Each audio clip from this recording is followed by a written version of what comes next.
بینەرانی بەڕێز و خۆشەویست لە هەرکوێیەگەن سڵاوتان لێبێوم کاتە و هەموو کاتێکتان باش خۆشحاڵ و بەختەوەرم لاڵقەیەکی نوێی بەرنامەی باس و خواز بە دیداری ئێوەی عزیز و خۆشەویست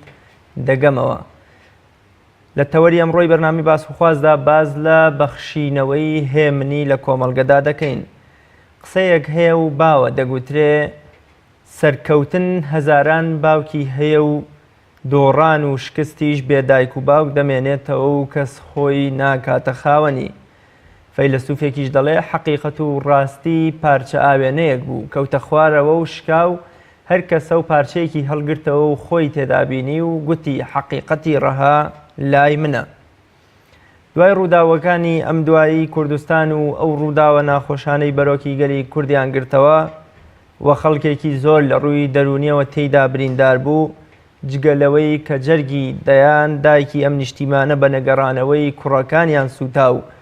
سەدان منداڵ بێناز و بێباوک بوون و کەرامەت و شکۆی گەلێک میلەتێک خرایە ژێرپێی جەلاد و جەندرمەکانەوە و سوکایەتی بە میلەتێک کرا. بەڵام بەداخەوە دوای ئەم شکست و دۆڕانە هەرچی میدیا و حیزب هەیە کەوتونەتە وێزەی یەکتر و هەڵدانەوەی چەندین لاپەڕە و نهێنی ڕابردوو یەکتر و سوککردن و ئیهانەکردن بە یەکتر و بە مقەدەساتی یەکتر. لە کاتێکدا هەمیشە میلەتە عاقڵەکان دوای شکست و دۆڕان پند و وانە دەدۆزنەوە بۆ چارەسەر و دەست لەسەر برینەکان دادەنێن، نەک وەک لای ئێمە سەرکەوتن و خۆشی و بەرهەمەکان بخەینە ئەستۆی خۆمان و هەرچی خراپی و دۆڕان و شکستی ژەیە بیخەینە ئەستۆی لایەن و کەسایەتەکانی تر.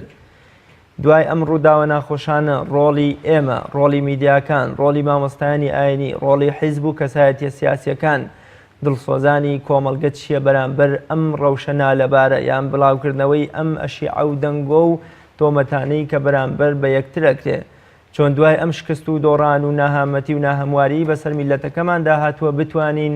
پەنجە یا دەست لەسەر برینەکان دابنین و بە گیانێکی دڵسۆزانە و یەکتر قبولکردنەوە بتوانین بەشێک لە چاکە و بەشێک لە خراپیەکانیش بخەینە ئەستۆی خۆمان. لەم بەرنامەیەدا بە میوانداری زۆر بەڕێز مامۆستا عەبدوڵڵا سەید عوبێد باز لەم پرسە گرنگەکەین کە دوای هەموو پێشهات و ڕووداوە تازەکان ڕۆڵ و ئەرکی ئێمە چیە. مامۆستا گیان زۆر بەخێر بێ و سپاس بۆ ئامادەبوون. سپاس بە جەناویشتان سەرکەوتوبوون یاخواخوای گەورە پاداشتیم لایەکتان بداتەوە ئینشاڵڵا. مامۆستا هیچ کەسێک هیچ تاکێک هیچ حیزبێ لە هەرێمی کوردستان چاوەڕێی ئەم وەزعە ناخۆشەی نەکرد، چاوەڕێی ئەوەی نەکرد کە شەو دنیایەکی ئارام و بەیانی بۆ منە نائارامی و ئاڵۆزیە ڕووی کردبێتە ئەم وڵاتە. لە ئەگەری ڕوودانی هەر پێشهات و ڕووداوێکی تازەدا ئێمە چۆن مامەڵە بکەین یان چۆن خۆمان بۆ ئەو ڕوودا و پێشهاتە حازر کردبێ. بسم الله الرحمن الرحيم الحمد لله والصلاة والسلام على رسول الله صلى الله تعالى عليه وسلم. لە پێشەکیە لە خوای گەورە داواکارین نەهامەتی و کۆسپەکان لە بەردەمانە لابەرێت و پند لە کارەساتەکان وەربگرین و بتوانین ڕێگە چارەی چاکتر بدۆزینەوە لە ڕۆژگار و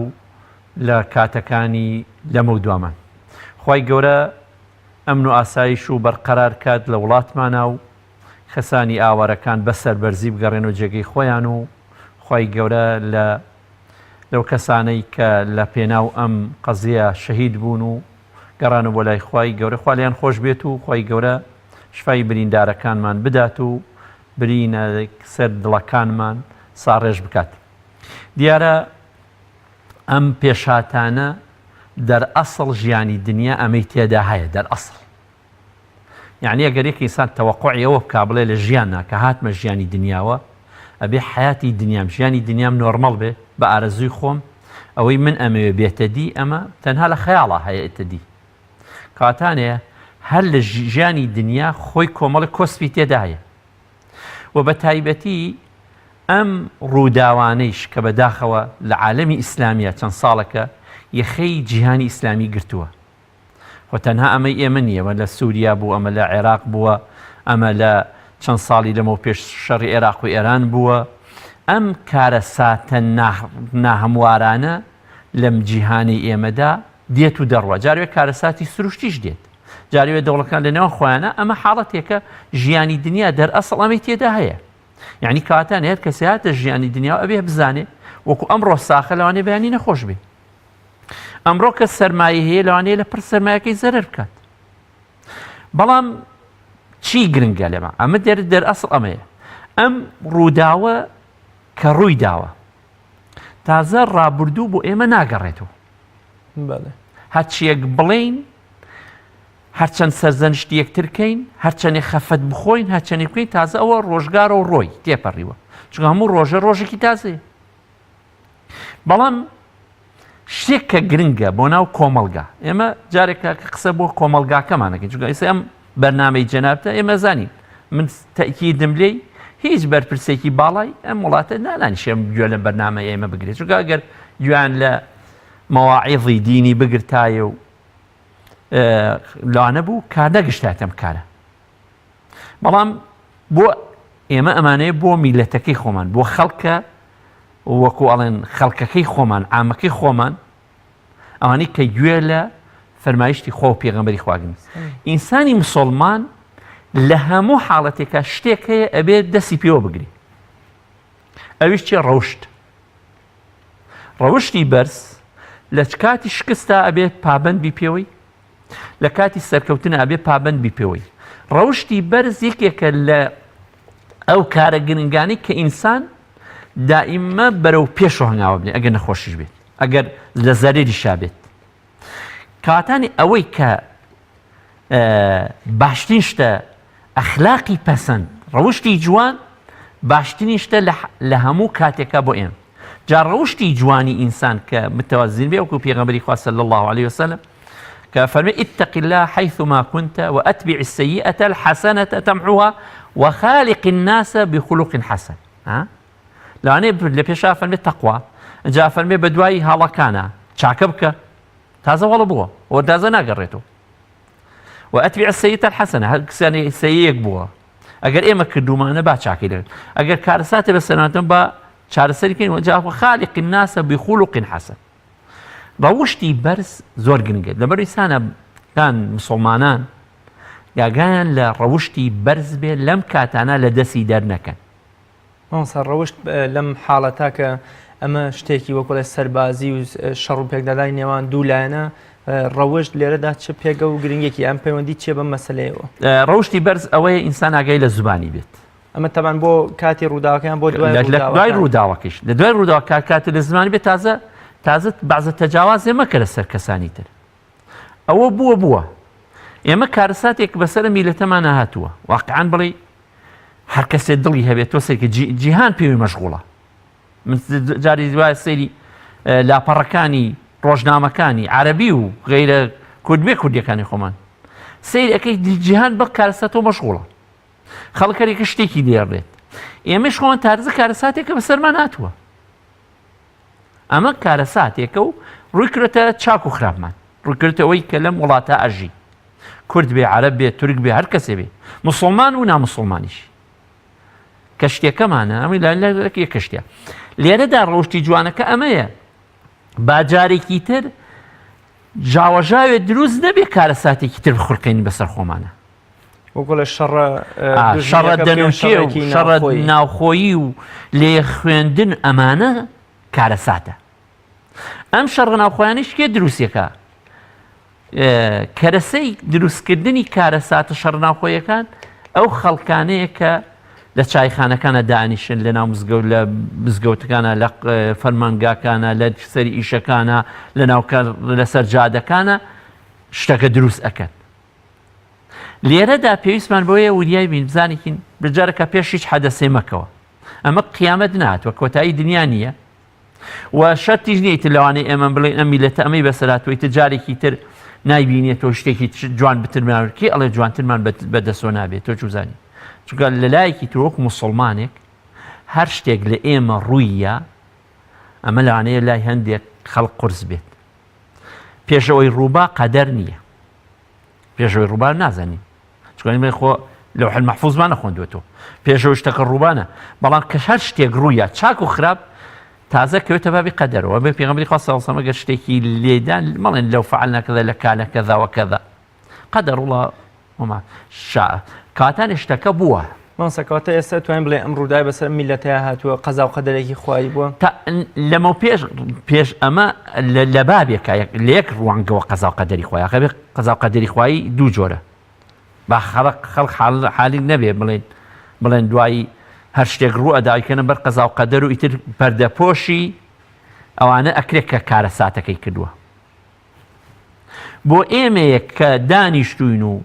دەستمان لەم کارانە بووە خەڵکە فەقیرەکەت لەوێ بووە و هیچ کارێک لێمانە بووە بۆ ئەو قەدەرێک هاتووە بۆ ئەوەی کە لە پشت ئەمەوە بوو ئەمەی کردووە و یا هۆکارێ بۆ ئەوی ئەمە بکرێ نا لەبەرەوەی کەسێک ئیسە کەسێک تاوانێک کات تازە کە تاوانەکە بەڵێ بێتە بەشێکی بێتە قەدەری بەڵام بەشێکی تریش خۆی محاسبی تاوانبارەکە کرێ کابرایەکێ ماڵی کابرایەک ئەسووتێنێت بێ یاسایەک بێ محاسبەشی بکات بەڵام لەو ڕوانگەوە ئەڵێن تازە ڕۆی خۆت ڕابردوو ناگەڕێتەوە ئەخلاقیەتی ئینسان مثلا ئەوەی متوازن توازنی ئەخلاقیەتی ئینسان ئەوەیە لەناو خۆمانە بەر نەبینە یەکتر و لە هەمان کاتیشا یەئس پێیانەکەین یعنی سپیاکەین بڵێ ئیتر تاو ئێمە حسابمان ڕۆیوە تازە بە هیچ نابێ ناچێتە پێشەوە پرۆسەمان ناچێت پێشەوە ئەوەی کە ویسمانە لێمان سێنراوە خراپترمان بەسەری ئەمەمانێوێ ئەمە تەوەقعاتێکی شەیطانیە بۆ ئینسان دروستێکە ئەی بۆ ئومێد بەخش نەبیت ئەی بۆ ئومێد بەخش نەبیت چۆن ئومێد بەخش بین مامۆستا چۆن هێمنی و ئارامی جارێکی تر لە ئەستۆی کێدا بیگەڕێتەوە نێو کۆمەڵگە وەکۆڵێ ئەو دەروون و دڵە بریندارانەی دایکەکان مناڵە بێ باوکەکان جارێکی تر ئارام بکەینەوە ئەرکی کێ و چۆنچۆنی ئومێد و هێمنی ببەخشینەوە ئەوەی کە ئەرکی لەسەر ئەو هەرێکە بە گوێرەی خۆی ئەرکی لەسەرە هەریکە یەکی مەکۆمە کە بانخوازانی ئیسلامین مامۆسایانی ئاینین لەسەر مینبەر لە شوێنەکانی ترمان دائیمە بەداخەوە بۆ جارێکی ترمان شت هەندی حەدەثەیە لێشتا نەبوو زۆر گەورەیەکەین ئەوە ئەبێ و ئەبێ خەڵکی زۆهان لێهان ئەدەی ئەکاکەوامەکە دواییش کە ئەکەوێتەوە بەسەرا زۆر بێتاقەت ئەبینە ئەبێ ئێمەی مسلمان بگەڕێنەوە بۆ قورئان خۆزگایەک بگەڕێنێتەوە بۆ قورئان بزانین ئەمە ڕوو هەیە لە قورئانە ئەم مەسائلانە بەڵێ حتا خۆی گەورە لە قیسەی بەنی ئیسرائیلیان بۆمانە گێڕێت بەسەرهاتی قەومی بەنی ئیسرائیلی زۆرە لەوەی کە لە ڕووداوەکان پەردیان وەردەگرۆ بەنی ئیسرائیلی لەژێر دەست زاڵمی وەک فیرعەون بوون خوا ڕزگاری کردن مدەتی حەزەتی موسا بەجێی هێشتن بۆ ئەوەی کە بچێ بۆ تەورات وەرگێت لە پەروەردگاری خۆی و بۆیان بنووسێ و بۆیان بێنێت و ئەحکامەکانی تەورات جێبەجێکە سامریەک لیان پێیا بێ گوێرەکەیان پێپەرسێ ئەمە ڕووداوەکە وەرە لەوە ڕوودا لە مشکە کاتێکە حەزەتی موسا ئەگەڕێتەوە ئالێرایە ئەخلاقە جوانەکە لۆمەی حەزەتی هاڕون ئەکات ئەویش ئەفرید پێڵێ يا ابن أمة إن القوم استضعفوني وكادوا يقتلونني خليك بوم كوجن بوشي وعملي يكي ده صلاة من أبو بويا من أمام نكر دور بانجان نبون دس توانام نبو جابوي تفرقة ما انتينا كبيت حتى كارساتك الرؤيا وكارسات يجورك برسي رؤيا لنا أنا بس بوي تفرقتي جاء حزتي بيدنبو جاء فرمي ولا تشمت بي العداء أعداء دجمنان بي خوش مك أمل يرى لنا خومانا إما أميلتي إما حيا حاسدة بيمان بەداخەوە هەیە حەسادەتی پێمان ئەبێ هەیە پێی خۆشنی ئەم حاڵاتمان ببێ هەیە موامەرەمان لێ ئەکرێ هەیە مەسەن تەجروبەمان لەسەر ئەکەن ئەیانەوێ لەوانەیە سێ زلهێزەکان حەزکەن لەوانەیە شەڕێکی تش ببێت ناوخوا سیلاحمان پێ بفرۆشێ بمانکەنە کۆی لە شەڕ بە وڵاتێکی تر بگێڕن بە بۆنێ ئێمەوە ئێمە بکەنە ساحیشە وەلا تشمت بێ الأعداء فەرمی دژمنم پێ خۆش مەکە پێم ئەنجا فەرمێ ديك لرا حزتي ولا تجعلني مع القوم الظالمين من سنب كان حسين مكة حزتي موسى يتوازي يعني لكارك أفرمي قال ربي اغفر لي ولأخي وادخلنا في رحمتك وأنت أرحم الراحمين خويا لم نشوف لبراكيش مخوش بقى قلت شعر السريف كادبي إيماج لرا كارساتك كبوة لبري أوي كلهم بخشينو جميعا بدينو قصي ناشيين بكين أمايا يكي قلو چارەسەرانەیە کەمە ئاگامان دەڵێن لە زمانمان بێ هیمان هێمانەیە جمێنی ناشرین ئەدات قسەی ناشرین ئەکات هیچ حیزبێ پێی خۆش نەبێ بۆ حیزبەی تر جمێن ئەدا ئەوە ئەمڕۆکە ئەو کارە ساتەکەی بەسەرات و جمێنی بەخواست بێنی ئەمیش کارە ساتی بەسەرمان جمێنە بێ میشەداتەوە لەبەرەوەی ئەخلاقیاتی ئینسان لەوایە جمێن بەخشینەوە و تهمەتکردن و تفەنگ بە تاریکی نانۆ ئەمە چارەسەر ناکات چارەسەر ناکە بەڵام چی دروست ئەبێت ئێمە دەممانەگا بەو کەسانی کە ئەم کارە ساتە دەکەن وەربای جارێکتر ئەوەی کە زەڕورە لەبری ئەم هەموو تۆمەت بەخشینەمانە تازەوە ڕۆیوە باس بێت بە پەڕەیەکی تر ئەوەی کە هەڵەکانی ڕابردوو بووە بێن چارەسەری بکەن بە مقدس سیرکردنی حیزب بەتابەت پێش ئەم ڕووداوە حیزب نەعوذ بالله گەشتووە ئاستی خوا لە زۆر شوێن تەنانەت سوژدە بۆ سەرۆک ئەبرێ بۆ نمونە ڕسمی سەرۆک نازانم بە جۆرێ لە جۆرەکان لەسەر ئاڵای حیزبێک بە مقدس سیرکردنی حیزب و دوایی قبول نەکردنی ئەو شکست و کەوتنی کە بەسەر حیزبێک کادێ یان بۆ منە حیزبێکی دیکە بەرامبەر بە حیزبێکی دیکە کۆمەڵی قسە و لێکدانەوە و تۆمەت ئەبەخشێتەوە تا چەند یەکێکی دیکە لێو هۆکارانی کە ئێمە ئەم شەڕ ئیعلامیە ئەم ئاڵۆزیەی کە خستۆتە نێوانمانەوە ئێمە تا ئێستا لەو دواکەوتنای بەداخەوە خی گەورە کە ڕزگاری کردوین لە ئینسان پەرسنیش ڕزگاری کردوین تا ئێستش ئێمە هەموو شتێک بینە دەست ئینسانەکان ئەمە هەڵێ زوو لە پێشە زوو ئەمانوت ڕەخنەمان لە مەدرسەی تەسەوف ئەگرت کە بە تەسکی نەفسە یەکێ لە ڕخنالیان گەنە ئانوو ئەمە تەقدیسی شێخەکەی ئەو نەیەکاڵە قەت هەڵە ناکە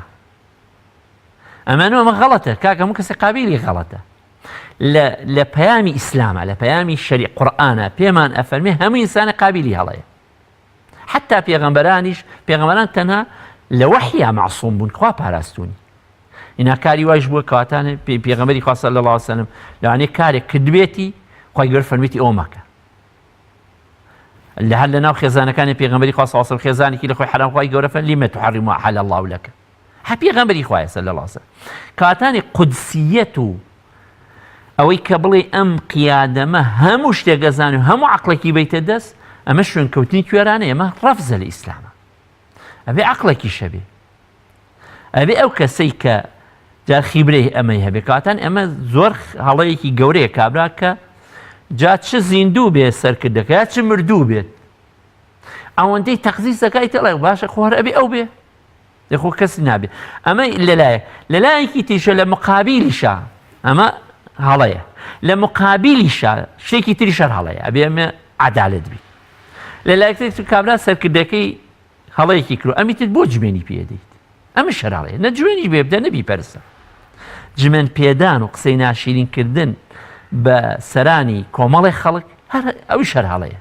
حتا خۆی گەورە پێمانە فەرمێ لە قورئانە ئەوە تانێ فەرمێ جمێن مەدەن بتی بتپەرستەکان با جمێن بەخوای خۆتان بدەن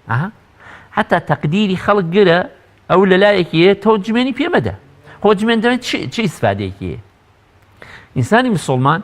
ئاگای لە ئەخلاقی بەرزبێک خەڵک ئەمرە تەقدیز نەکا و لە کاتێکی شکەکە و جمێنیشی پێمەدە دوای ئەم کەوتنە دوای ئەم ڕووداوە ناخۆشە ئەرکی ئێمە چییە ئەرکی ڕاستەقینە و ڕۆڵی ڕاستەقینەی ئێمە چییە و پێویستە چۆن تەعامل و مامەڵە بکەین لەگەڵ ئەم وەزعەدا وەڵا یەکێکی لەو ئەوەی کە پێویستمانە ئەرکی ڕاستەقینەی خۆمان هەر یەکە لە ئاسی خۆیە با بە خۆیان بچێتەوە هەر یەکە بەقەدەر ئەو ئەندازەی کە ئەم حادیثە ئەم کارە ساتە گرتوێتیوە بێ کەسابەت بووە بێ مەعاش بووە دەربەدەر بووە خەفەتی چوەتە دڵ ئەمانە ئێمە لە حەرزەتی یونس چاکتر نین کاتی حەرزەتی یونس عەلا نەبینا عەلەیهی سەلاتو وەسەلام کە ئەکەوێتە ناو تاریکایی بەحرەکەوە دەچی لا ئیلاهە ئیلا ئەنتە سوبحانەکە ئینی کونت من الظالمین ئێمە خۆمان ستەممان کردووە هەر یەکە بەش خۆی بە خۆیان بچێتەوە ئەوەی کە زۆر دیندارە با بە خۆیان بچێتەوە زیاتر دیندار بێ ئەوەی کە ڕووی لە خوانە بۆ ئەی و ئەمریکا هەموو شتێکم بۆ ئەکات بە شەو ڕۆژێ هیوابووی حیساری اقتصادی چییە گەوێتە سەرمان بابە لە ئەمریکاوە هەموو شتێکمان بۆ بۆ نهات تۆ ئەبێ بڵێ بگەڕێیتەوە بۆ لای خوا ئەوەی کە زەرورە چێکەم چارەسەر ئەوەیە لە خۆی خۆمان بترسین لۆمەی خۆمان بکەین ئەمە چارەسەرێک دووەم چارەسەر لە بری ئەوەی کە لە یەکتری بخوێنین و ئەمانە بکەین با بین کۆمەڵێکی کۆمەلگایەکی وریا بین وەکو ئەثەرێکی فەرمی رحم الله امرأ عرف قدر نفسه فوقف عليها بەندازەی خۆتی ئەبێت تۆ بزانی لە چ بوقعەکەی ئێمە ئەم کوردی خۆمان بەتایبەتی وامان لێ هاتبوو حسامان بۆ کەس نەکرد آخر ئەبێ وەش سەوکی ئەمانە هەر خۆمانین بابە هەر خۆمان نین ئێمە ئەبێ خەڵکی تریش هەیە لەو تۆ لە وڵاتێک لە جیهانێکە ئەژی حەق بڵێین مەسئلەی شۆڕشی نەتەوایەتی کەس بووە یعنی بەل تۆ چۆرە ئەوروپا کێ باسی نەتەوایەتیەکە کێڵە من فەڕەنسی تۆ سویدی ئەوەیە ئەموو مرۆڤایەتی هاتووەتە پێشەوە خەڵک چووەتە پێشەوە ئێمە بۆ بگەڕێنە دواوە تاز ئەمە ژێکێکی ترە کابێت کاتا بێ عەقڵێتمان کراوەکەین بەقەدەر خۆمە ئێمە جوزئێکین لەم وڵاتە بەقەدەر ئەو جوزئەی وڵاتی خۆم ئەگەر لە ئەسڵا پێم ڕاکێشایە بۆ کارە ساتم تووشە بوو ئەمە بنچینەکەیەتی یەکێکی تر لەو دەرسانی کە وەری ئەگرین ئینشاڵڵا قیادەتی ئەم وڵاتە خوا هیدایەتیان بە ئیتر بەشتە ڕۆڵی ئەم خەڵکە بەرن لە شوێنێکا بیەی بە کوشکەمەڵکی تۆ نەبێ کە تۆ نەتوانی بڵێ هی منە دیف لە خاک وڵاتی خۆیان بە مەسەن ئەم تۆ لە جێگەیەکە هاتووە و جێگە ئەگەر داهی ئێمەی بە پەلاماری بین کە هی ئێمە نییە مەسەرەن بۆ ئەوەندە دووری خەیتەوە بۆ ئەمە میلەتە هیلاک بکەین یەکێکی تر لەو حاڵەتانەی کە پێویستمانە و دەرسی لێوەرگرین بۆ ئەمە و دووە ئیسێ ئەمڕۆکە لە دنیاە سندوقی انتیخاباتەیە کێ ئەهلی شیاوە هەڵی بژێرە ئەوە بژێرە کێ شیاونی هەڵی مەبژێرە لەبەر خاتی فڵان و فیسار ئەمە یەکێکی ترە چونکە ئەمە کاروبارێکی دنیایی ئەم کاروباری دنیایی لە قورئانە نەسێکمان نییە ئەبێ بڵێ فڵان کەس بێ تا قیامەت هەر ئەبێ ئەو بێ ئێمەی وەکو ئەهلی سونە و جەماعە بڕوامان وایە کاروباری پێغەمبەرایەتی کۆتایی پێات پێغەمبەر صلی الله عليه وسلم خاتم الأنبیاء هەوڵیان نا لە زمانی هێنا هەردێم ئەهلی متصوفی متشدید لە زمانی زووە هەوڵی ئەویان دابیان و خاتم الأنبیاء بەڵام خاتم الأولیا نییە بێ ئەولیا فلان بێ فلان بێ بڕوات بەڵام ئەمە نییە ختمی نبووەت بووە بۆ کاروباری دنیایی ئەبێ سەلیقەی خۆمان بخەینە گەڕ سەلیقەی خۆمان خەینە گەڕ کەسێک کە شیاوە بشیاوە خۆی کە شیاو بوو چاکە بەڵام شەر نییە بێ کوڕەکەیشی شیاو بێ ئێمە ئەم کارە ساتەمان ئێسەی شەر ویرافی خۆمان دروستیەکەین مادام فڵان کەس خۆی شیاو بووە ئەبێ کوڕەکەی و کوڕی تا قیامەت ئاخر شیاو نابێ ئەمەش یەکێکە لەو حاڵەتانی کە ئینسانی مسڵمان لات ئەسحابی پێغەمبەری خوا صلی الله علیه وسلم دوای فاتی پێغەمبەر لە سەقیفەی بەنی سەعیدە یەکسەر حەزەتی ئەبوو بەکر هەڵە بژێن بۆچی بۆی کارە ساتەکە ڕوونە تاتە پێغەمبەر ناگەڕێتەوە بۆ تازە ئەبێنجا ئەم ڕەوڕۆیم کارە بڕواتە پێش ئەمەش خۆ وڵات ناگەڕێ ئەمە تازە ڕۆیە ناگەڕێتەوە بەڵام بۆ ئەمە دوامە بچینە پێشەوە بە عەقڵێکی کراوە بە عەقڵێکی کراوە کە هەم خۆت بناسە هەم بزانێت چیت ئەوێت چی داوا ئەکەین ئەوسە لەم وەزعەدا کە وتمان هەموو دەروونەکان بیمار و بریندارە کۆمەڵی خەڵکمانەیە لە ڕووی جەستەیشەوە بریندارە چۆن بەچی ئەم دەروونانە ئارام ئەبنەوە ئەم کوژانەوەی ئەماگری تەفرەقە و لە یەکتر خوێندن و سوکایەتیکردن بە حیزبی یەکتر و هەڵدانەوەی کۆمەڵی لاپەڕە و نهێنی یەکتر ئەتوانێت ئارامی و هێمنی و ئاسوودەی بۆ کۆمەڵگە بۆ دەروونەکانیش بگەڕێتەوە هیچ نەبێ دایکی شەهیدان کە سوکاری شەهیدان ئارام و هێور بکاتەوە ئەمە خراپتر یەکات بەڵکە خوێنی شەهیدەکان بەلا ڕێعابات لەبەروی خوانەکە دەکەرکارە ساتی فیتنەی ناوخۆمان کەوێتە بین ئەو کاتە ئەمە ئێستا کێشەکەمان ئێمە کێشەی حکوومەتێکی ئیقلیم و لەگەڵ حکوومەتی مەرکەزە کە هاوسەنگەری یەک بووین و کێشەیەک بوو دروست بوو کەسیش نەها بەدەمانەوە ئەی ئەگەر ئێمە بین لە ناوخۆمانە بین بە یەک دوو خەڵک کاتێ بەدەمانەوە زلهێزەکان کاتێمێنە ئەو یانمان کە بە پیاوی خۆی من بکە بە پیاوی خۆی چەکمان پێ ساخت جا ئەو چەکمان پێ ساخت کاتۆ ئەو نەیتر لێکمان بترازێنێ و نەیتر جومگەکانمان بترازێنێ کاتانێ بۆ ئەمە دوو حاڵەتەیە ئەگەر کابرا لەو ئەخلاقیاتی بەرز ئەوەیە کە لەسەر ڕۆشتی پێغەمبەری خوا صلی الله علیه و سلم کە خۆی گەورە پێ فەرمێ ئیدفع بالتي احسن السیئة یعنی ئەو خراپەی کردووە ئەو هەڵەی کردووە تاس تۆمەیکە ئەم جمێنەدا تۆمەیدا ئەو لاپەڕەیەک کرد تۆ هەڵی مەدەرەوە چونکە کەس خاڵی نییە لە عیب و ئەنجە ئەمە بێتە دەور و تەسەرسولێ ئەوی ئەو بڵێ ئەوی ئەو بڵێ دەی دەور و تەسەرسل ناگەینە نەتیجە ئەمە نەخۆشیەکە کاتی خۆی مەسیحیەکان بوویان ئەوان وازیان لێ هێنا کاتی خۆی ئەڵێ زمانێک بوو جیهانی مەسیحی بە دەردێک مبتەلا ببوون ئەڵێ کە چوون بۆ نانەوە بۆ سەرجوود بۆ سەر ئیشکردن ئەوە ئەیشان چەوسان نۆ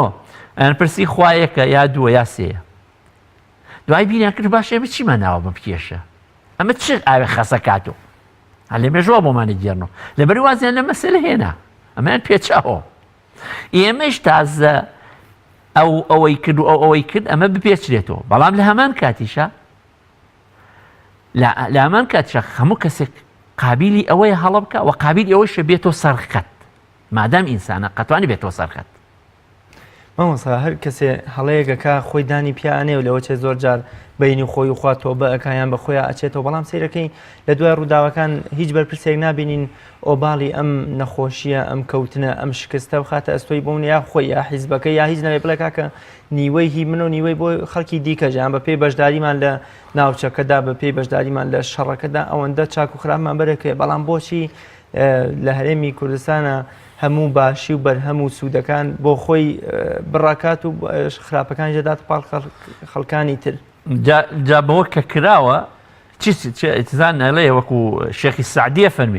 ئەفەرمێ عتری بۆن خۆش ئەوە نییە خاوەنەکەی خامرێ عتر فرۆش بڵێ عتری چاکە ئەبێ خۆی عتر بۆن باتەوە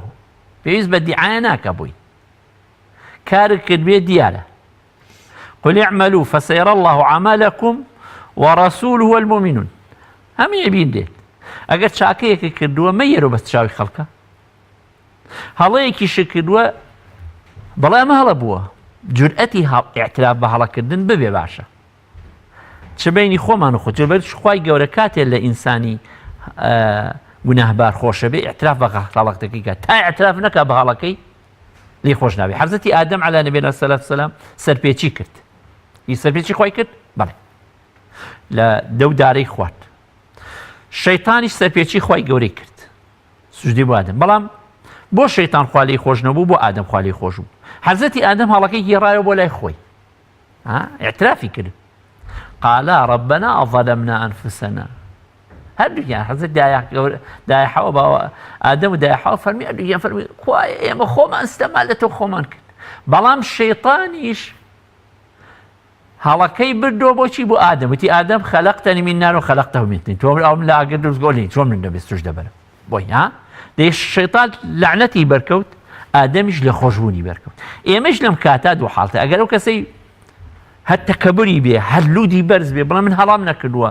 حیزبەکەی من هەڵەی نەکردو جەماعەتەکەی من هەڵەی نەکردووە ئەمە خەتەرە هەڵام کردووە بەڵام جارێتەوە هەڵە ناکەی قاربیلی چاکبوونە بەڵام ئەبێن مقابلەکەیشی کە ئەمەشی هاوباریەتی هاودەسێتی یەک شتمانە یاخە جاری باشەوە بۆیە ناوێت ئیعتراف بکە باڵەکەڵ گەلە کۆمەکێم لێکن محاکەمە مەکەن ئەمدەن لە داڕانێ ئەوەی ترهین مەکەن ئەگەر ئیعتراف کات ئەبێت تەویلی بۆ بکە پاساوی بۆ بێنێتەوە بەڵام لە هەمان کاتە ئەبێ مجتەمەعەکە و مجتەمەعێک بێت کە یەکێ وتی هەڵام کردووە ئەنجا وەکو برا سەیریکە وەکو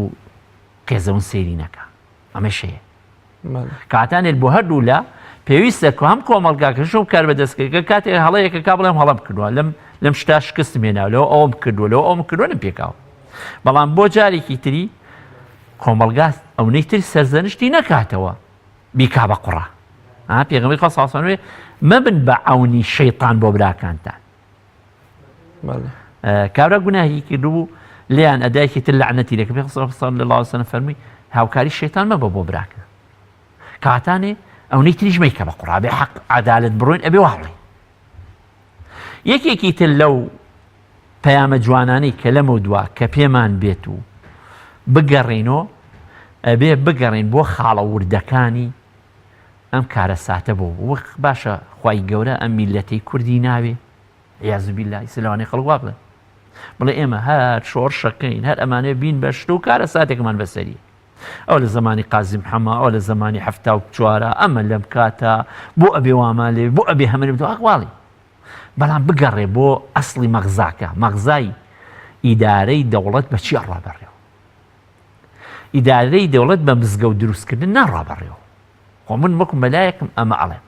با مزگەوتی زۆر جوانمان هەبێ با جمع و جەماعەتمان ئیدارەی دەوڵەت بە یەک شتی گرنگ ئەڕابەڕەوە کلیلەکەی کە لای خوای گەورەیە بیشزانن بە عەدالەت ئێمە گەر عەدالەت بووینایە لەناو خۆمانەوە بەرپرسەکانمان باڵادەست نەبوونایە بە پارە و ڤێلا و قەسر و قسوور و کۆمەڵێکی ڕەش و ڕوت و داماویش نەبوایە خوای گەورەم کارە ساتی بەسەردێنێت چونکە بۆ هیدایەت یەداین کە ئەم کارە نەکەین ئەم ڕفراندۆمە کە کراوە هەموو دنیاوتی مەیکە بە زەوێتان هەر ئەوی بیکەین بۆچی اینجا لەبەر ئەمە شکستێکی ژێ بەسەرمانە عەدالەت ئەساسی مڵکە ئەو ئەوروپا و ئەمریکا و کوێ وڵاتانی جیهانە کەیتر لە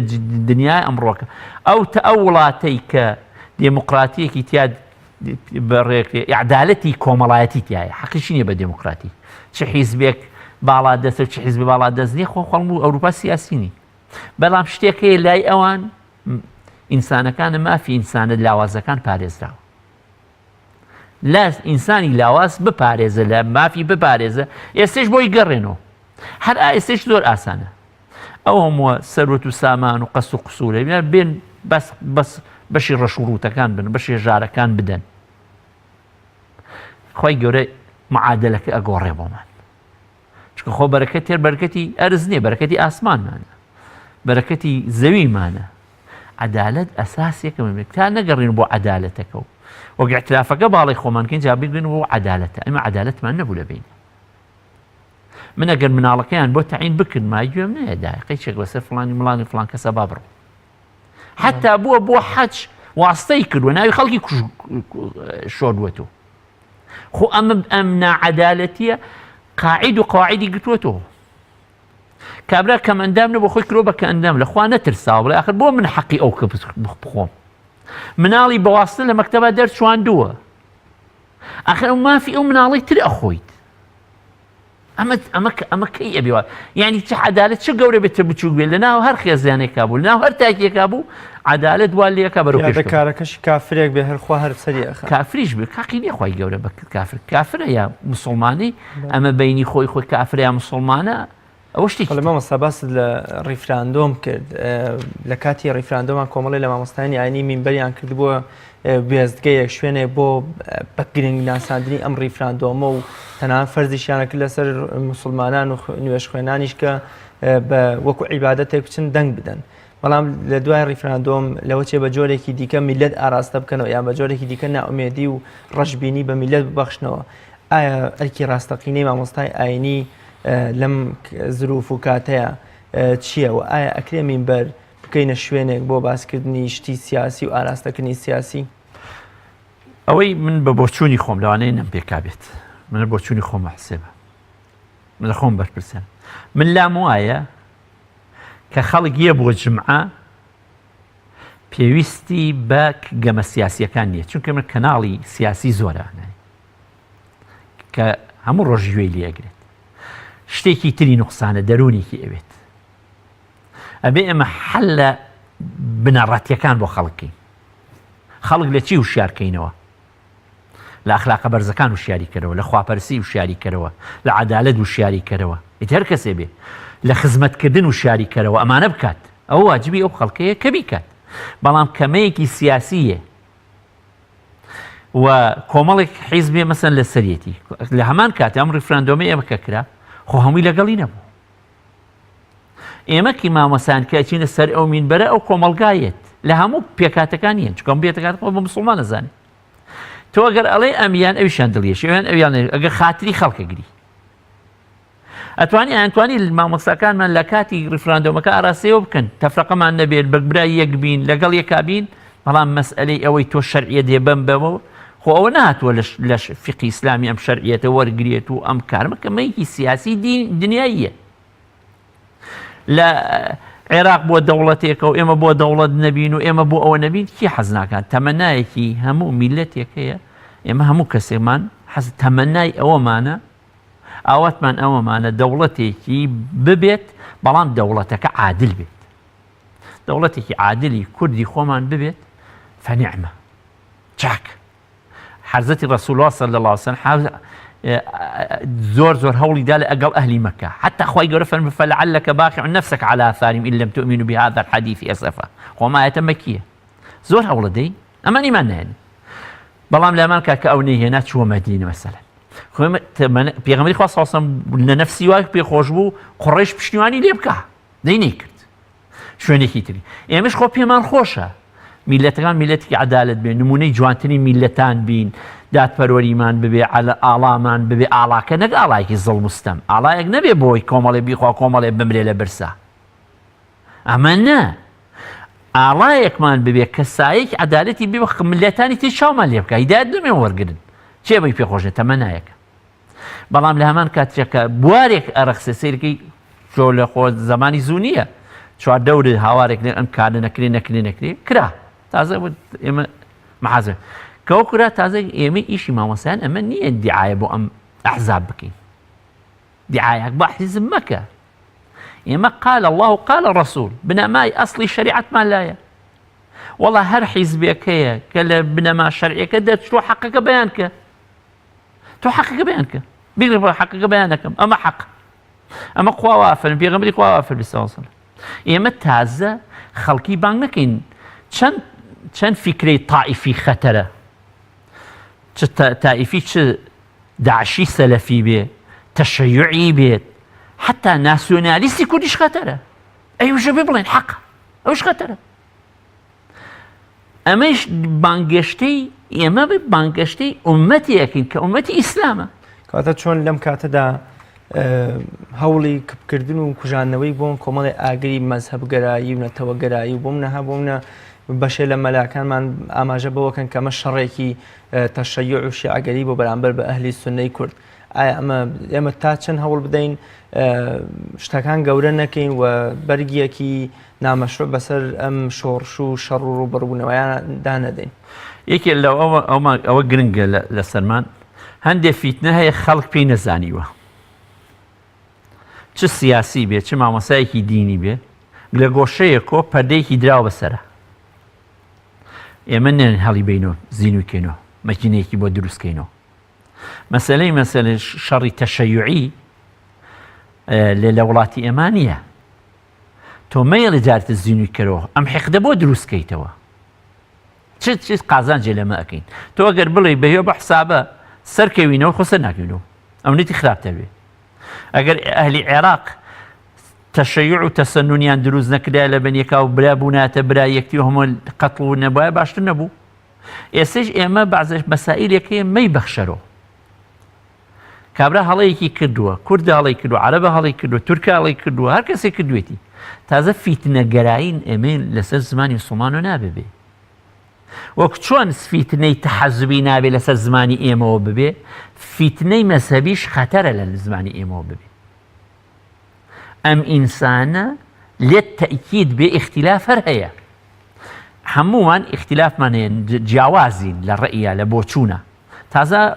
جیاوازیەکەیە من کوردم ئەو عەرەبە جیاوازی من سنی ئەو شیعەیە نە ئەو ئەبێ بە سنی بۆ من نە منیش بژع بۆ ئەو بەسەنن خۆگەرچی ئەوەی لە قورئانە ئەمە نیە هەموو ئومەتی ئیسلامی هەمومان ئومەتی ئیسلامی ئێمە خۆ ئیسلامی من نییە من بڵێم مادام من کابرایەکی ئیسلامیم کابرایەکی عیلمانی نابێ ئیسلام بێ کاکە ئەوش خۆ مسلمانە ئەوش ئیسلامی ئەویشە ڕۆژ ئیسلام هیچ شیعیشە هیچ سنیشە ئەو ڕۆژەی ئەمومانە جائیتی وایە باشی تێ نەگەشت وەکو جەنابەت وتە فەرمووت لە پێشەکییا فەرمووت ئاوێنەکە شکاوە ئینسان نابێ بڵێ هەموو حەقەکە لای منە ئاوێنەی حەقیقەتی ئیسلامەتیمان شکاوە هەر یەکە پارچەیەکی هەڵگرتووە هەر یەکە مەذهەبێک هەر یەکە ڕێچکەیەک سەلەفیەکە سۆفیەکە شیعەکە سونیەکە هەر یەکە بەشێکی هەڵگرتووە من بەشێکم لایە تۆش بەشێکی لایە بەڵام ئەگەر بتێ کۆی کەیتۆ تازە جارە وەلوانێ کۆ بێت بەڵام کۆ نابێت بەڵام توانین خۆی جنەبێ خەتە پەیوەندیەکانمان نێڵین بچڕێت ئۆکەڵێ بینی ئێمە خەڵکی تاڵەمیە بێ نێڵ بچڕێت ئەگەر بووە بە تاڵەمیەکی ژمەی چڕێنە چ خێرێکی تیا هەیە من ئەم بە میلەتە بڵێم ئەمە هجمەی ئێرانیە و سعودیینە ئەمە هەجمەیەکی مەسەلەن شیعەیە و ئامەلێک ئالێمەلێک وار کاکە نا توان مەکە لەوەش یا مەسەن وەڵا ئەوە ئێمە ئەوەمان کردووە تازە ئەوە ڕکەوڕۆی و بێ حەلێکی تردانێ بگەڕێنە بۆ ئەساسەکان. مامۆستا لەم چەند ڕۆژەی ڕابردوودا بەشێ لە میدیاکان و میدیاکانی سەر بەدەسەڵات یام سەر بەو حیزبانی کە بەشداربوون لەم کێشە و گرفتەدا ڕۆڵێکی زۆر خراپ و تێکدەرانەیان ئەگێڕا وەکۆڵێ شیرازەی کوردایەتی شیرازەی دەوڵەت شیرازەی کۆمەڵگەیان بە شێوازە لە شێوازەکان پساندبوو ئەنی هەوڵ لەو کاتەیە بوون کە باز لە هەڵگیرسانی شەڕێکی گەورەی ناوخۆیی بکەن. میدیا ڕۆڵی ڕاستەقینەی میدیا کامەیەوە لەم کاتەیە چۆن ئەبێ میدیا بێتە زمانی بەخشینەوەی ئومێد و هێمنی و ئارامی بۆ کۆمەڵگە. هەر میدیایەک قسەی ناڕەوا و تەشیرکردنی بە تاکتاکی کۆمەڵگاکە بوو حەقەیە نێڵێت چونکە ئینسان کەرامەتی ئینسانە ئینسان با هەڵەشی کردوێ هەر مکریمە لای خۆی گەورە. ئەمە یەک لە هەمان کاتیشە بەرپرسێک جایتر بەرپرسێکی پلەیەکی هەموو ئینسانە بەرزە پلەی بەرزە ناڵێنمە پلەی نزمێ پلەی بەرز بێ بەرزی و گەورەی لای خۆیە بەڵام هەر کە بەگوێری بەرپرسیارەتی کەمی هەیە زۆری هەیە تاکتاکەکان ئاگال لێ بێ قسەی ناشیرینیان پێ ماڵێ چکە بۆ قسە ناشیرین ئەو نیتە ئەو دوورەخەیتەوە میسێ ئەگەر بڵێ فڵان کەس ئەم هەڵەیی نەکردایە حیزبەکەی پێی ناخۆش نییە بەڵام تۆ پێی بڵێ هەتا من گوێم لێ بووە بۆیان گێڕامە تۆ پێم ناخۆش بوو داوتوتی وتیانە فڵانکەوتیتی خۆشی مەسەن باوکی هەر درۆزت بووە ئەخ کاکە بووە حەق بگاکە ئەمە چ قازانجێکەیت پێغەمبەری خوا صلی الله علیه وسلم ئەفەرمێ گەورەترین گونا ئەوەی ئینسان کە لعنی دایک و باوکی خۆی کە عەرزیان کە یا ڕەسوول الله جا ئینسان هەیە جمێن بە دایک و باوکی ئەفەرمی جمێن بە دایک و باوکی خەڵک جمێن بە دایک و باوک دەدا کاتانت دەمشڕی قسەوتن ئەبێ ئاگام لەمە بێتانێ و ئەنجا لە حاڵەتەکان وەکو واقعەکان وەکو خۆی هینکە لەم ڕۆژانە گوێم لە برادێرێ بوو لەیەکی لە میدیاکان قسێکی جوانی کوتی میدیا نابێ ڕوودا و دروستکات ئەبێ ڕوودا و نەقڵکە تۆ چیتە شارێک و ئەمنی تیا هەیە ئاسایشی تیا هەیە ئەڵێ وەڵا جاوە چییە گوێم لە میدیایەک بوو وتی حاڵتان چۆنە لەو شارە وتی زۆر باشینۆمانە یعنی چۆن باشن ئەکە تۆ چکەڵێ باشم میتە تاوتۆتی تۆ چی ڕێ چۆن باشی ئەمە هەیە فیتنە دروستکە یا مەسەن گەنجێک هان ئەدات گەنجێکی خۆبەخش هانەدا خوێن گەرمە ئاوای کرد و ئاوای کە کاکە ئەخر بۆ بیەی بە کوشت بۆ بیەی بە کوشت ینی کارەسە کاک ڕاز من شتێکیان بۆ گەڕێتەوە پڕ بەدڵ گریانم هاتووە لەم ڕووداوانە کە گەنجی پێشمەرگەی وا بووە شەڕی کردووە گریانە بە ئەسیر ئەوە بێویژدان و بەرامبەرەکەی تەلەفۆنی بۆ ماڵ دایک کردوتی تێوایشی کوژین گریانم پێیە بەڵام دەی یەکێکمان کوژرا باەکی تر نەکوژرێ تەوازونێک ببێ ئەم شتە تازە کارەسایەتێک و هاتووە کە وەکو هاتووە بگەڕن و بۆ بنەماکە ئەسڵەکانی تەمەنام ئەکرد هەموو ئەحزابەکان کەوانەی معارض بوون بە ڕیفراندۆمەوانش لەگەڵ ڕیفراندۆمە هەمویان ئیمڕۆکە چوونایەتە سەر مێزێک و هەم ئەو قبوڵی کردایە هەم ئەمیش هەنگاوی بنایە بیتای بێ ئەوە هەڵەکە بوو ئەوە هەڵەکەەوە بێ باچایکی نەچۆ بچێ بێ باچایکی بەڵام نازانم بەش و شەڵات زەمینە بۆ ئەو دڵانە بسازێ ئەوەی کە پێویست لەسەر مامۆسایانە دوعاکردنە دوعا زۆر گرنگە کاروبار خوای با بەڕێوە جیهان کاردان خراپ بەهانەس ڕۆستەم و ئەفراسیاب شتێکی واڵێ کاک ئەم دەفعە یەت و ئەچێ و ئەم ژیانە و ئەڕوات و ئەمەش سونەتی ژیانە هەر هەیە ئەبێ بزانانی بۆ خەڵکە بڵێن ژیان وایە ئەمەی شیتیا هەیە ئەوە شیتیا هەیە نە بەمە قیامەتاتوە نە بەوەش هەموو شتێکی دەستکەوتووە ئەبێ ئەوە هەیەوەریشی کەینەوە لە هەمان کاتا لەم شکستانە دەرسێ لە ڕابردوو وەرگرە ئەمجا لەمە دو ئەگەر ئەتەوێت ڕاستکەیت ئەگەری بەرەو پێشۆچی هەنگاوی چاکردی هەنگاوی چاگننی چاکسازی بنەڕەتی لە ئەسڵی خۆمانە نەکەین تا ئینسانە گیرفان خۆرەکان و پارە خۆرەکان بێ بە بەرپرسی ئەم وڵاتە لێت تەئکید بێ هیچ شیش نەبێت نە هەموو کوردستانی گەورەشمان بن دەست خراپترمان بەسەری بەڵام عەدالەتمان ببێ یەک شاریشمان بەدەست بێ ئاسوودە دەبی ئەمە زۆر گرنگە چونکە عەدالەتکە ئەوەی کاتەمەوەسا چۆن چارەسەری ئەم ڕەوشەی خۆمان بکەین لە ئێستایە ئەم هەموو لە یەکتر خوێندنە ئەم هەموو سوکایەتی بە یەکترکردنە ئاڵا سووتاندنی یەکتر میدیاکان بەبوونەتە گیانی یەکتر خەڵک هێندەیتە بریندار و ڕەشبین و نائومێدترەکەن خەڵک ئەترسێنن چۆن چارەسەری ئەم وەزع ئەکرێ و بەچی ئەکرێ و کێ ئەرکی چارەسەرکردنی ئەکەوێتە ئەستۆ وڵاوی کە ئەرکی بە دەرەجەی یەکەم دەوڵەت حکوومەت یارێم ئەبێت دەست بەر نەدا هەوڵ بدات بێتە پێشۆ هەڵێ بوو کراوەتەوە ئەمە یەک ئەمەش خۆشمان ئیسمەستن کۆمەڵی ئاوارەمان هەیە بین باجارێکە چین چارەسەری ئەو ئاوارانە بکەین هاوکاریان بۆ کۆکەین کۆمەکی بینی دەسە پاکەکان بیان گاتە دەستیان دڵنەوەی ئەوانە بکەین و لە هەمان کاتیشا جهدی دووەلی بکرێت مەسەنن بۆ یەک کارەساتە لەسەر لاچێ نەک ئەوەی کە ئێستەیش حیزبێنە و باڵباڵێنە و ئەم سەروسەر لەناو خۆمانە بکرێت ئەبێ کارەساتی خراپێت کاتانێ ئەوەی کە پێمان ئەکرێ یەک بینەوە جارتر یەک بینەوە بەڵام لەسەر بنەمای برایەتێکی ڕاستەقینە لەسەر بنەمای عەدالەت ئەو یەکبوونەمان ببێ لە کاتی شکستەکانیشە گەورە ئەبین بەڵام هەر کۆمەڵێک بڵێ من ئۆخەی ئەم لای منە چاکە ئەو لای ئەوە خراپە هەموو یەریەکێکە قەرار نەبوو ئەم وڵاتی یەک وڵات بین ئەنجا مقەدەساتی ئینسان بەتایەتی ئاڵا شتێکی پیرۆزە ڕەمزێکی پیرۆزیە چ ئاڵای کورد بێ چ ئاڵای عەرەب بێ چ ئاڵای تایفەیەک بێت ئاڵا کە ئەو ئاڵایی هەڵکردۆ شکۆی ئەو ئینسانەیە شکۆی ئەو حیزب ئاڵای حیزبێکە بەرزۆ کراوە ئەڵێ من ئەمە ئاڵاکەمە ئەمە دروشمەکەمە ئەو دروشمە ئەو ئاڵا شتێکی پیرۆزە لە لای هەڵگرانی خۆی پیرۆزە لای من پیرۆز نێ لای ئەو پیرۆزە مادام شتێکی جوانە تۆ بۆ ئەی کە وڵات تۆ لە داخە چونکە ئەو ئاڵای کوردستانی داگرتۆ منیشم ئاڵای عێراق داگرم چونکە ئەو ئاڵایەکی دەگرن منێ ئەو قسێتی بەرپێ منیش بیخەمە بەرپێم ناکرێمە ئەمانە ئەوەندەی تر چونکە ئەگەر سەیری کەناڵەکان و میدیاکانی عەرەبەکان بکەی ئەویش زۆر بێتاقەتەوە وەڵێ ئاڵای عێراقی داگرتۆ مەست چۆن ئەبێ وا بێتانێ ئاڵای مەسەنە ئەو تایفەی منە داگرتووە ئەم مەسائلانە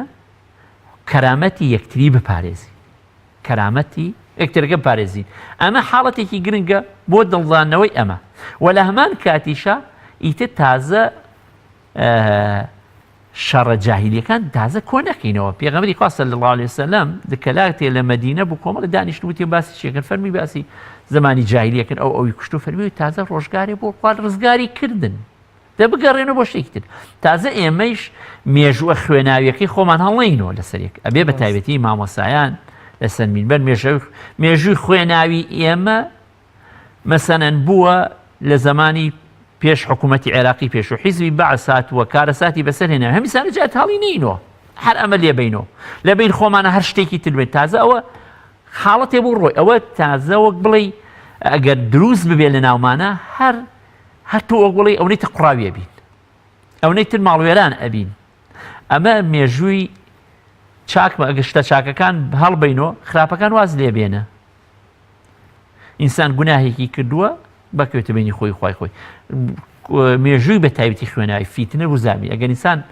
بێتە سەبەبی کوشتنی یەکێ لەسەر بە یەک کەلیمەش بین ئێمەش بەشدارە بین لەو قەت زۆر باش مامۆستا لەبەرەوەی کاتی بەرنامەکەم زۆر کەیماوە کۆتا قسە و پەیامی جەنابەت چیە شتێک کە من نەمپرسی بێ و لەم باسدا پێویست بکات جەنابەت ئاماژەیەکی پێ بکەی خوازای بەخێرە باتەوە ئەوەی کە ئاماژەی پێ یەکەم لەناو خۆمانە ئەم حاڵەتە بۆ هەمومانە یەک دووهەمیش کەس تەعن و تەشەر لەوی ترمان نەدا ئۆخەی نەکا بڵێ ئۆخەی چونکە پرۆژەی ئەو بوو شکستی پێهات ئەو ئۆخەی نسبانی لەوانێ سبینێت پرۆژەیەکی تری تۆیش بێت ئەمیش بێت کە ئۆخەی لەو ئەکا شەماتە دەربڕین و ئۆخەیکردن بەرامبەر بە یەکتری ئەمە کارێکی خەتەرە یەکێکی تر لەو کارانەی کە پێمان ئەکرێت و حەقیقەتێکە ئێمە نەڵین بە ئەم سەرکردە نەشیاوانەمان لە کۆڵ بێتەوە بەمە لە کۆڵ نابێتەوە ئەمە ئیسلاح نابین ئەبێ بڵین خوا هیدایەتی بە اللهم اهدی القوم فإنهم لا يعلمون پەیامی ئیسلام ئەوەیە با من خۆشم پێم خۆش نەبێت پەیامی ئیسلام دوعای هیدایەتە بەدەمادام دوعای هیدایەت ئەکەین بۆ کەسێک کاتێکە لەگەڵ کەسێکش ئەگەڕین لە هەڵەیەکا بۆ دەستی برایەتی بگرە تەشیری مەکە جمێنی پێمەدە هەوڵ بدە بگرێتەوە سەر ڕێگاکە هەر کاتە سەر ڕێگاکە و چاک بوو برای تۆیە بۆ ئەندازەی کە ئەترازێ لە ڕێگاکە و چاک نییە بران نییە بەقەدەر ئەوانێ بڵی ولا يجرمنكم شنآن قوم على ألا تعديلوا اعدلوا هو أقرب للتقوى أبي دائما عدالتمان ببێ یەکی ترمان لەوەی کە زۆر پێویستە بۆ سەر مینبەرەکانمان ئەوەیە کە ئیتر ئەم لاپەڕەی لۆمە و فڵان و فیسارە بپێچینەوە کارهای ترمان زۆر لە پێشچە بیکەین هەوڵێکی تر بدەین بۆ ژیانمان بۆ بەرەو پێشچوونمان ئەوەندەی کەت ئێمە لێی بەرپرسین و لە هەمان کاتیشە هەر تاکێک ئەگەر ئەمانەوێ بینی ئەم وڵاتەمان چاکێ با بینی خۆمان و خۆی خۆمان چاکین